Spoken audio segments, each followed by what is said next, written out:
Oi zo oi da bawada awai sana magi pangang nangbi panghai da haijin bise amuk tawreba ado ta khajing yare ba to o hai me sangbrai mana mayam do nangna loi hek to odi laikai hanubi maya tekbi singduna soidana sawba tari mi adui wabu wa oi tharadana nangna maroma hanu seba ni hayune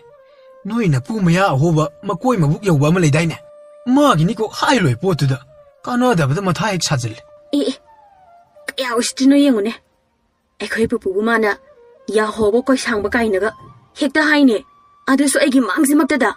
aina ta tawni angang na akhoina noi dok torok an dok torok tine noina ki kan bajin saita laim tan toy he aw somdi yam ahanni nako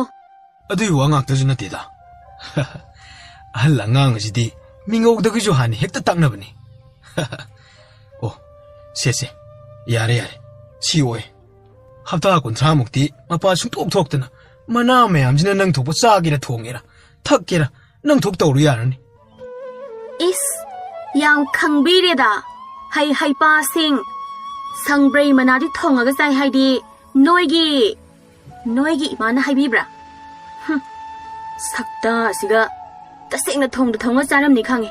aduna ne kusu du so tibun napun kusu silido phagi tawni da na taw yenge langnabane aiju khangjaye chinghi phutnabane na ko ka do luprok chapak phajadai poni tombi be mana o adudi yamara mo eko mangol oiro ko chatle ai ngai khuo kadai cheki haino khudang da ka pai ne ai sum sauni ngak tore kai noi tormisina haima tombi khudang ya lere minute taiste thado haibne thade hush khangmu khangi tombi nangmuna hange adumaina ga lawbrane kaino lawba de ha kaino ba lawba bo mi ki khudang pairaga khangsing jing edu ga lawe ta khajing nang phagi dai sum nang naga khudang ga paira singi ja kana ge ayaba yor singi no ba ai se nang ge kana no ba ai nupi hang ngasi ai khuta soidina khubak saba mi yauna rani se